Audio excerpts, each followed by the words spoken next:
All right, thanks everyone for being with us today. We'll get started with today's news conference shortly. First here with us today, to my right, our UL Acting President, Dr. Neville Pinto, Vice President, Director of Athletics, Tom Jurich, Head Basketball, Rick Pitino, Steve Thompson, a lawyer with Nixon Peabody, who is working with the university as an outside counsel on this matter, and our outside consultant, Chuck Smirt, with the compliance group.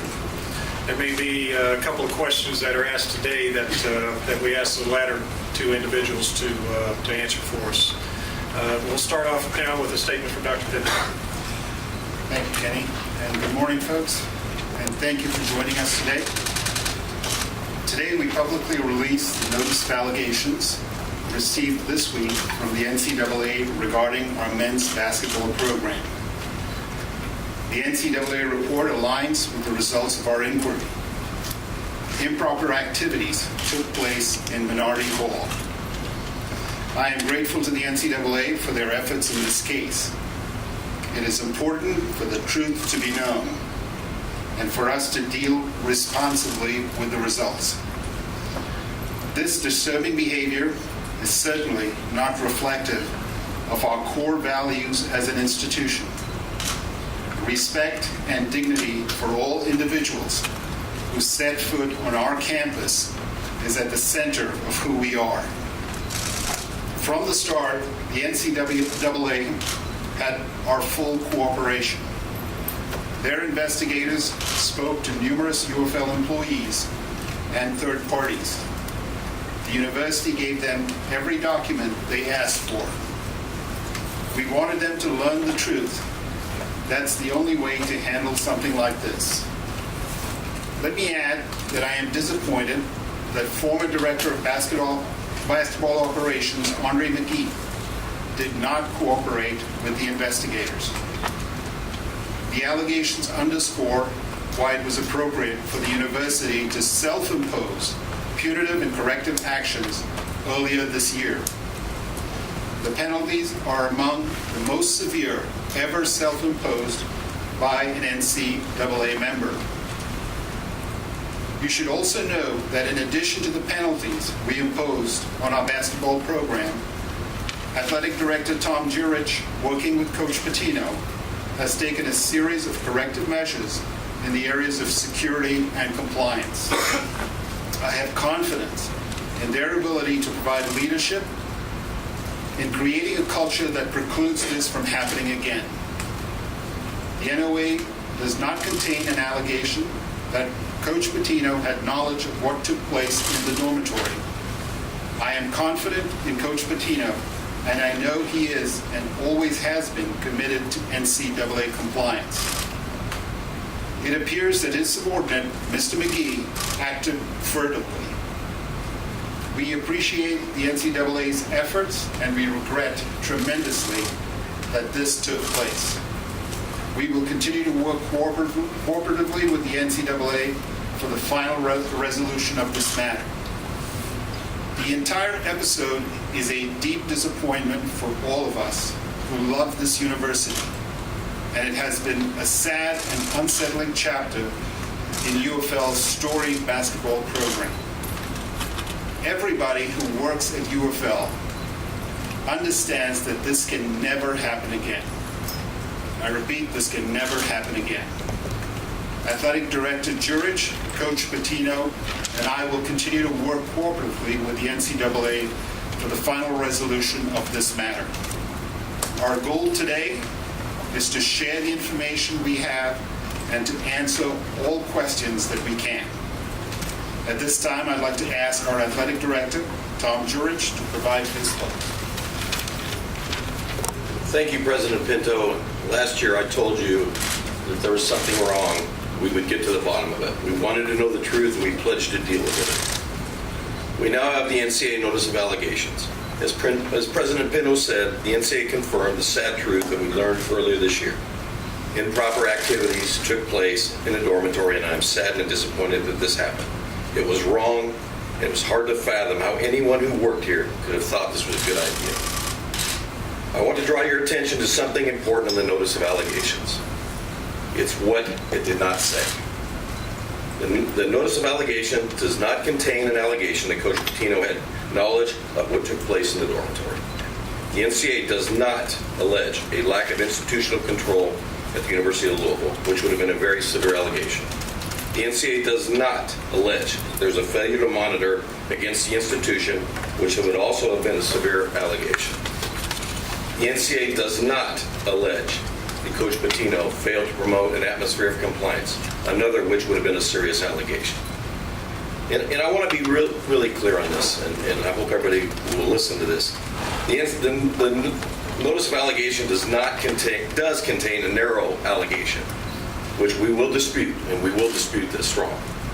That Coach Pitino failed to monitor Andre McGee. Now, I've worked beside Coach Pitino for over 15 years, and most of you in this room know him very, very well. And I can tell you that if he ever caught a whiff of what was going on, he would have hit the road. I, however, think it's a very fair question to ask. And as the athletic director here, I've asked it to myself a million times. Should he have known? I've come to the conclusion that he could not have known. No matter what he did or how close he is to his players and staff, he could have not have known. This activity was clearly kept from him. Knowing how he would have reacted if he had known, I believe that Andre acted furtively, doing everything he could to keep this away from a coach who would never tolerate it. You know, it's been a tough year. We all know that. It's been a tough year with our basketball program. This was a big setback to us. We made a mistake. A member on our staff made a terrible mistake. We said from day one, we found out we would own it. And I think we've done that. I think we've got two excellent investigators, Chuck Smirt and Steve Thompson, who had everything turned over to them, along with the NCAA, if they could possibly do. We got out of the way to make sure that this was a very objective. You know, like I said, I take this very personal because I've worked with Coach for a lot of years. I see how important this is. I see the name that's on that building. I see the people that lived in that building.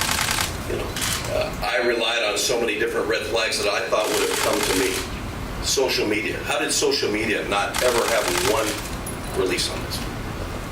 Those are the things I relied on, and I didn't get. You know, I look for red flags all the time. I probably look for red flags too much of the time because I'm so protective of this program. This one got by me too.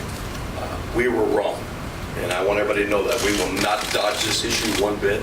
We're going to take it head on, and we're going to fix it.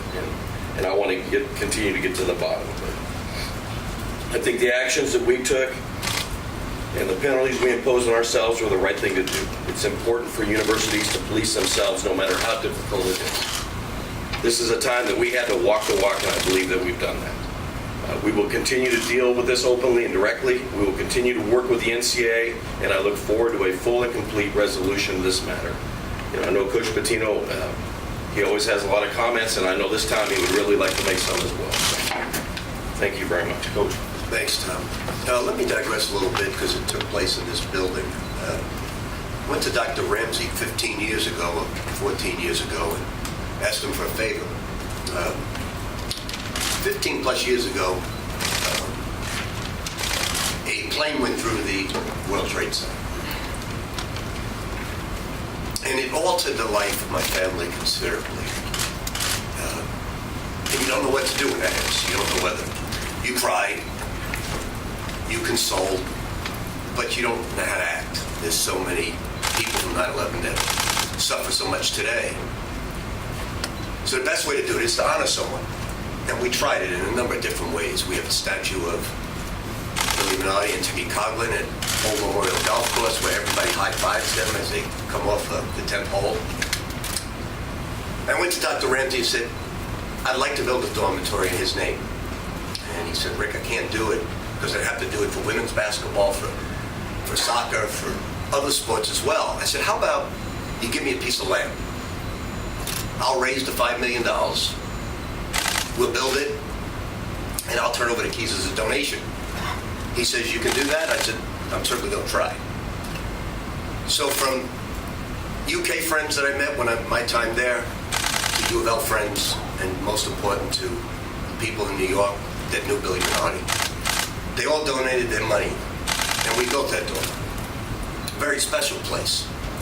On top of it, I convinced one of my managers, who's my nephew, to come to the University of Louisville because his dad, some 5.5 months prior to that, was prior to 9/11, hailed a taxi in New York and got killed.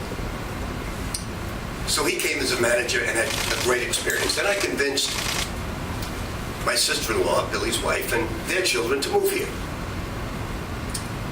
We were going to build this dorm, and his children were going to live in that dorm. And the reason I bring all of this up, when this all broke, for a span of, because I don't believe in paranoia, but for a span of 2 weeks I had paranoia, what was going on here? Couldn't fathom any of this happening. We knew we had full security in the dorm. We knew we had managers living in the dorm. Social media, never even a hint of this ever came up. And the reason it never would come up to me in any way is everybody knew that if you were a player, you'd be immediately suspended, and if you were a coach, you would have been terminated immediately. They all knew that, so that's why it was kept from me. But I still didn't believe what was going on. And the only people I could trust in this situation, not security, not cameras, nobody, except my nephews who lived in that dormitory. One, right next to Andre McGee, with his dad's name on that dorm. So for a 5 to 6 year span, they were in there. And I asked them, called them in and said, did you ever see anything like this in your life? And they said, Uncle Rick, we've never seen anything go on there. And we would have come to you immediately. They were the only ones I could trust or believe in at that point of paranoia, but it was 2 weeks. Then the investigation started, and I tried to get to the bottom of it and was told not to speak to Andre McGee ever again and not to investigate on your own. And I complied with the NCAA. And for the past 30-some odd years as a coach, I believe in the NCAA. The people who investigated this were highly professional. They were fair. Do I agree with the failure to monitor one of my people? No, absolutely not, because I over-monitor my staff. But I'll say this in closing about this situation. From Tubby Smith to Jeff Van Gundy to Stu Jackson to Herb Sendick to Billy Donovan to Mick Cronin to Kevin Keats to Kareem Richardson to Ralph Willett to Jim O'Brien to Kevin Willett to my son and a host of others that have gone on to prosperity and become outstanding coaches and people. I'm not guilty of failing to monitor my staff. I'm guilty of trusting someone because none of those people would have risen to the heights that they've risen to. I left out Frank Vogel and Brett Brown and a host of other people. I left out Scotty Davenport locally. The reason they became so responsible is I believed and trusted them. And all head coaches believe and trust in their assistant coaches because it's what coaches do. We're there for the student athlete. And this young man made a very big mistake, and we apologize for his mistakes. We apologize to our fans, to our university many, many times. We don't believe in any of this. And most important, that dorm was built for a special person. And things were done that were not special, and we apologize for that. Thank you. Right, at this point, we'll take some questions. Just anyone, back in the back. Coach Pitino, 15 total incidents, 17 recruits, 2 coaches over 4 years. Accepting that you didn't know, how is that not a failure to monitor the coach? Well, everybody I've polled and talked to, I asked a question of Mike Golick on ESPN. Did your coach at Notre Dame ever come in your dormitory? I know my coach never did at Massachusetts. I would say that most coaches don't go in a dormitory, but unfortunately that wasn't the case with me. I was always in that dormitory for a lot of reasons. We watched film the night before games there. Occasionally I'd go over and have breakfast. Occasionally I'd visit the guys. But to be perfectly honest, I'm not there from 10 o'clock in the evening to 4 in the morning. I'm just not. I don't expect any coach to be there, assistant coach or not. So that's the way I would answer it. I wish wish it would have leaked out to me because it would have been stopped immediately.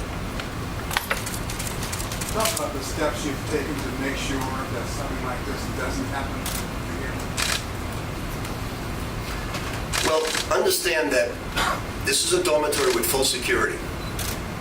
And the way to stop it is, and I'll have that conversation with my team today. A large disappointment is that somebody who's seen this going on didn't come to me or go to one of the assistant coaches and say what's going on is wrong. We need to put a stop to it. So moving forward, I'm going to talk to my team today in a vague sense about a lot of different things. That if you see something wrong, whether or not it's not snitching, it's not turning someone in, it's protecting your program. Because last year, 2 young men transferred from their schools with one dream to play in the NCAA tournament because they didn't have that opportunity at their schools. And they joined a terrific group of young men who worked all summer long. And on February 4th, when we took the NCAA away, we were a top 15 ranked basketball team. Matter of fact, we beat 2 teams that were in the Final Four. We had dreams of winning another championship. We had dreams of going to another Final Four, and that was all taken away. This was a highly ranked team that had a lot of dreams. And these players weren't involved in that. We did it because it was the right thing to do. When we got the information, I didn't get the information until very late from Tom Beck, 2 days prior to that, of what went on. And the way to move forward is to convince everybody to look after each other. If we see something wrong, to come and stop it, because a great team got hurt. Some terrific people got hurt, along with a loyal who really suffered from this, because it's not what we're all about. It's not what our fan base is about. This is for Tom, Dr. Pinto. So is it fair to say you're accepting the 4 major allegations? You're accepting 3, you're going to challenge or appeal on 1? Is that what you're saying in this? We have not taken a position on each of them individually. We have acknowledged that we are going to dispute Coach Pitino's failure to dispute the failure to monitor. But the action taken in February was based in part upon allegation number 1. So we have already acknowledged that some improper activities occurred. We are not in a position right now to tell you A through K what we're going to, what actions we're going to take. But as Tom has said, as Coach has said, in February, the decision was made. It's reasonable to conclude a violation occurred. We need to take action. Very decisive action was taken at that time. Now the rest of the allegations are out. We're going to assess what our position is, and at that point decide where we are and what level. Mr. Smart, are you confident that the money, that at least $5,400 that's quoted in here, that came from Andre McGee? Are you? We can't talk about any specifics with the allegation. Obviously, there is an amount provided in the notice of allegations, but other than confirming that that's the amount, we can't speculate on source because, again, this is still an ongoing inquiry. You know what the source was? You can't tell, or Well, if you- the university nor the NCAA know the source. If you read the notice of allegations, it says the source of, it tells you their reason why they think that is the amount. Other than that, we cannot talk about anything to do with the money mentioned in the notice of allegations. Tom, is there a sense that the penalties that you guys, this is for also Coach Pitino, is there a sense that the penalties you guys have done is enough to satisfy what the NCAA has told you? I think that's a question we'll leave up to the NCAA. I don't think we want to get involved in that. We've done what we feel is appropriate. We've had great guidance by Chuck, and we wanted to take it head on, and I think we did that. But that's in the NCAA's hands. Given that players received- Right here with Jerry. The athletes that were exposed to this, what are we doing for them? 17 or so players that were in allegations. What are we doing to reach out to them, to explain to them that the situation was inappropriate? Well, first of all, we don't know who they are.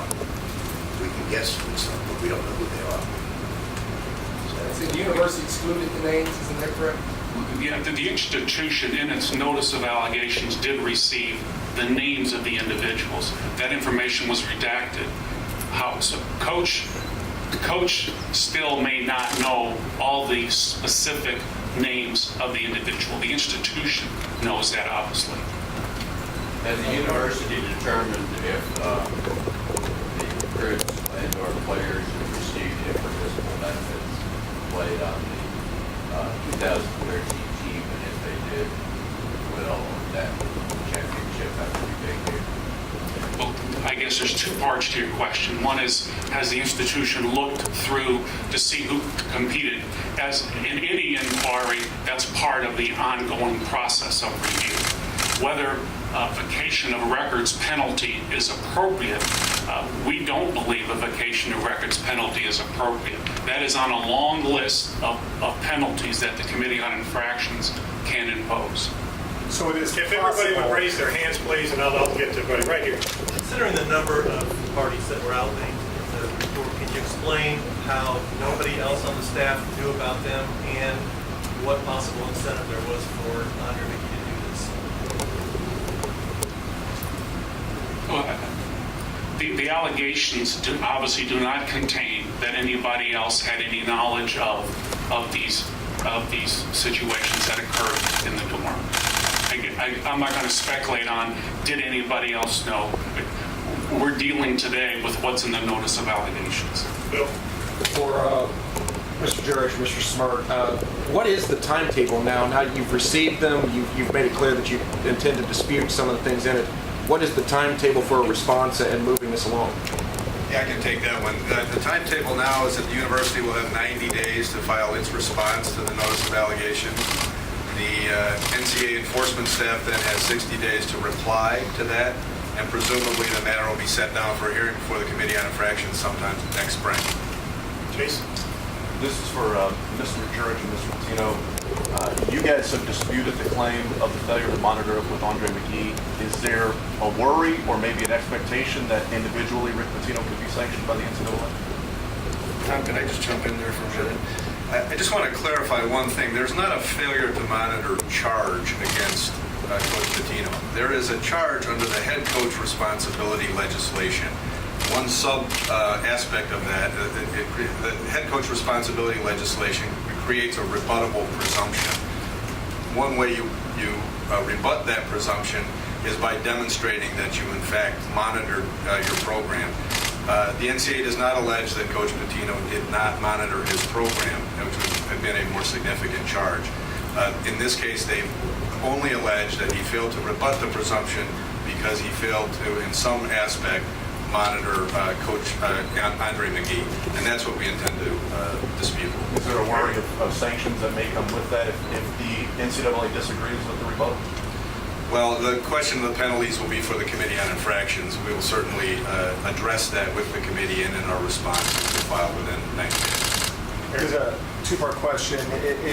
Are these level 1 standard violations or level 1 aggravated violations? And the second part is, just to be clear, because it matters so much to so many fans, if players involved in this are found to be on that national championship team, is taking down the banner one of the possible things that the NCAA could do?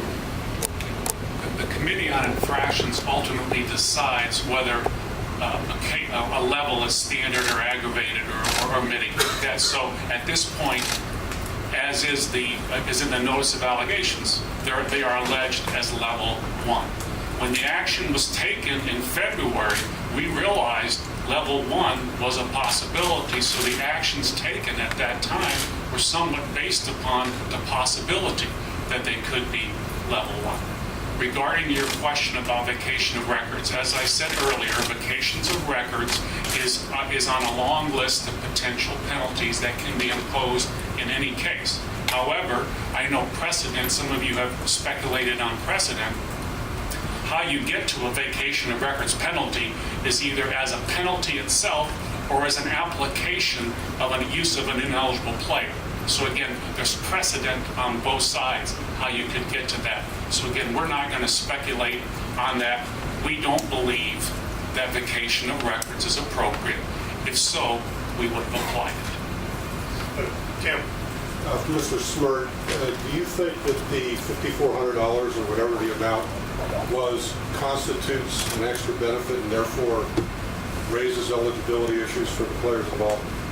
Well, I think if you look at the notice, the majority of the student athletes who are mentioned, they have the label of prospects. So if anything happened with them, it would be a recruiting inducement as opposed to an extra benefit. So that it's a distinction on how you classify the violations. I don't know if that answered the second part of your Some were question. active players, correct? I'm sorry? Some of them were active players. We don't have the names.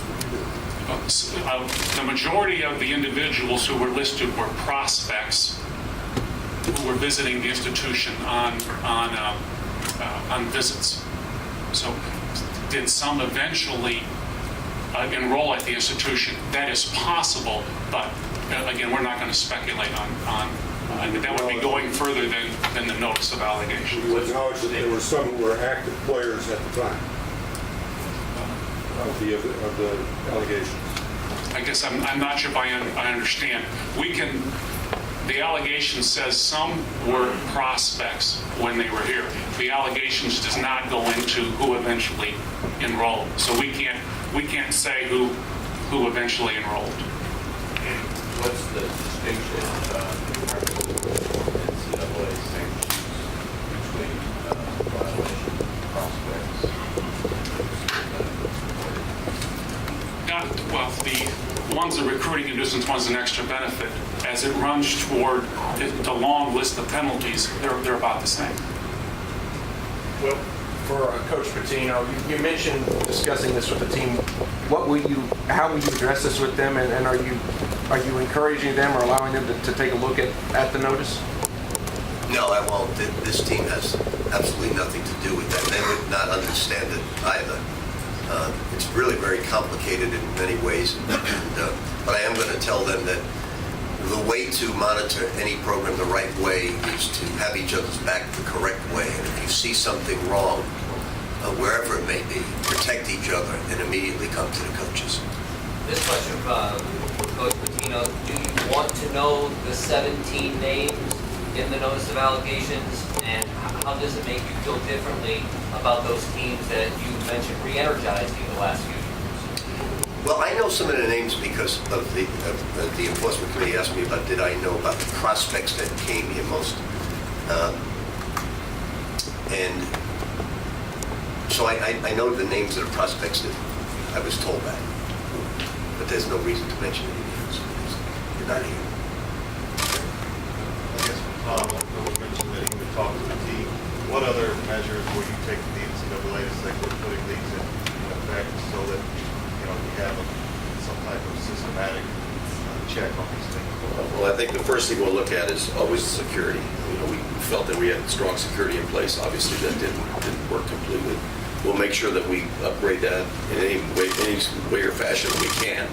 And number two, we'll look at our compliance and making sure that we're compliant with everything we possibly do over there. And I think number three is what Coach has already alluded to, the communication factor. That's the thing that we want to rely on. Will get these kids comfortable enough to come talk to us when there's a wrong? Steve, can you explain what Brandon's role was in the team, what he may have had with Andre? Were you surprised to see Brandon Williams did not have a relationship with Andre, nor was Andre here when Brandon Williams was here. I'm not sure what that's all about, so I'll let these guys talk about that. Yeah, that charge is really unrelated to allegation one in the notice of allegations. I would say that at every turn in this investigation, the University of Louisville encouraged everyone to cooperate and come forward and provide whatever information they had. We're disappointed that some individuals did not, but that said, that is really unrelated to the core allegations here. Chuck, just to go back to what you were saying before, so you mentioned the vast majority were recruits, not prospective student athletes. Were there any people who were actually on the team when these violations occurred? I'll clarify and make sure that I said it correctly. The vast majority of these activities occurred with prospects who were coming on unofficial or official visits. How many of those eventually enrolled at this institution, I cannot get into because that would be getting into the specifics of the case. For anybody, if was there anything in the notice of allegations that was uncovered the week the decision was made to institute the postseason ban, or was that a culmination of things that you had uncovered in the investigation? I think when we did the press conference in February, it was mentioned by Tom and by the president that at that point there was a report that I made to the institution, which basically was a summarization of the inquiry to date. And at that point, the decision was made, yes, it's reasonable to conclude violations occurred. Tom's position all along has been, once we know something on a more definitive basis, he wanted to take action. And that's why in February that action was taken. Eric? Yeah, this question is for Tom. A show cause has ended the career of other basketball coaches. Why should this instance be different in your eyes? Because we don't agree with it. Because you don't agree with the red flag? We'll dispute that. Right. But it specifically says that the lack of monitoring basically says the coach should have been looking for the red flag, should have done more to know. Why do you disagree with that? I think that we'll look into that as we go with the NCAA. That'll be between us and the NCAA. That'll be their decision. But we feel very strongly that Coach Pitino had nothing to do with this, had no knowledge of this. And believe us, we've scoured it. And there's no question in my mind that he could have even known anything about this. So we will dispute that the whole way through. And just as a clarification, and I think most of you know this, it's the responsibility of the enforcement staff to allege violations if they believe it's appropriate. It's the Committee on Infractions who will ultimately make findings, which we anticipate a hearing to be held in the spring. So at this point, that's an allegation. The Committee on Infractions, another entity within the NCAA, ultimately will determine what, if any, findings and or penalty should be assessed. At this point, that's an allegation. For Mr. Jurich, has there been any communication between your office and anyone with the ACC now that the letter's been received about any steps that the conference may want to take? Yes, I've talked with the commissioner, and he'll leave that all up to us. As you know, there was quite an outcry last year with the penalty. Does this notice justify that in your mind now? I'm not looking for any justification, and believe me, that penalty was 100% on my back. I said that when we'd find out, we'd deal with it appropriately. It was one of the hardest decisions I've ever made in my entire career. It was hard to tell Coach. It was equally harder for him to tell the team. It was hard to tell our fans. It was especially hard to tell those two young men, Damian and Trey, who'd given and poured their hearts out for our program. But the buck stops here with me. I'm the athletic director. I felt at the time that was the most appropriate decision. I will stand by that, but I'm certainly not looking for any justification. We'll take two more. Anybody? Coach Pitino, what personal toll has this taken on you, and has it tarnished your legacy? Well, you've been your questions are quite interesting, to say the least, because you're not listening to the people who are talking. So,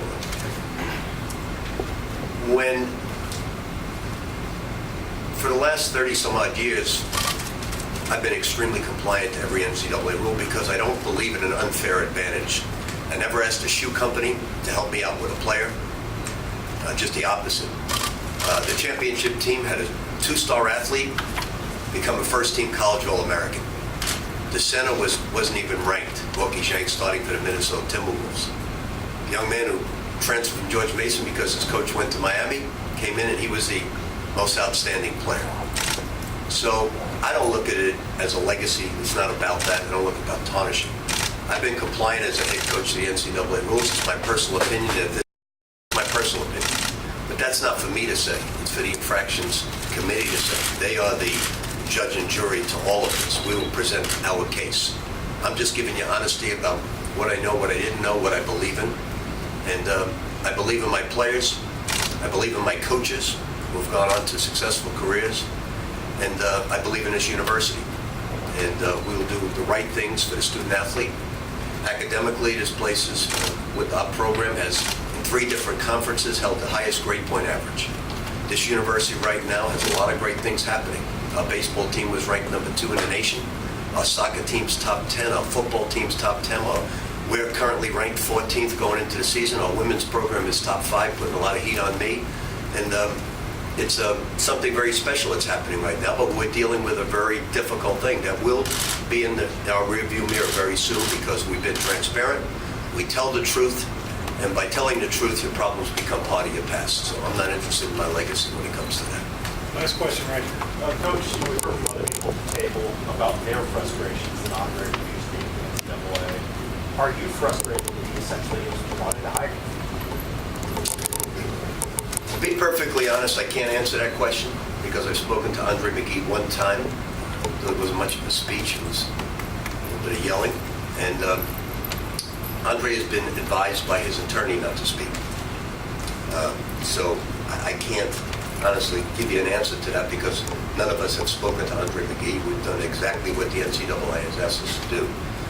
Like I said earlier, they have been very professional in what they've done. These 2 gentlemen here have been great to work with. They know that we want transparency, the total truth with all of it. We have a lot of questions that we'd love to have answered, but probably will never get answers. What Rick brought up, something is what I wonder each night, the why part. I just don't get it, the why part. I just want to follow up on that to finish, and I think I can speak for Chuck in saying that the University of Louisville has gone above and beyond in its efforts to get to the truth in this case. At the outset of this case, we were asked to follow these facts wherever they might lead, regardless of where they might lead, and they put no limits on what we could do just to find the truth. And that is to the great credit of the administration of this university and to Dr. Ramsey and Dr. Pinto and Tom Jurich and Coach Pitino. We're not sure that there's anything more this university could have done to investigate this and get to the truth. I just want to say that we really appreciate that support and the cooperation that they've given to the NCAA. Great. Thank you, everyone, for being here today.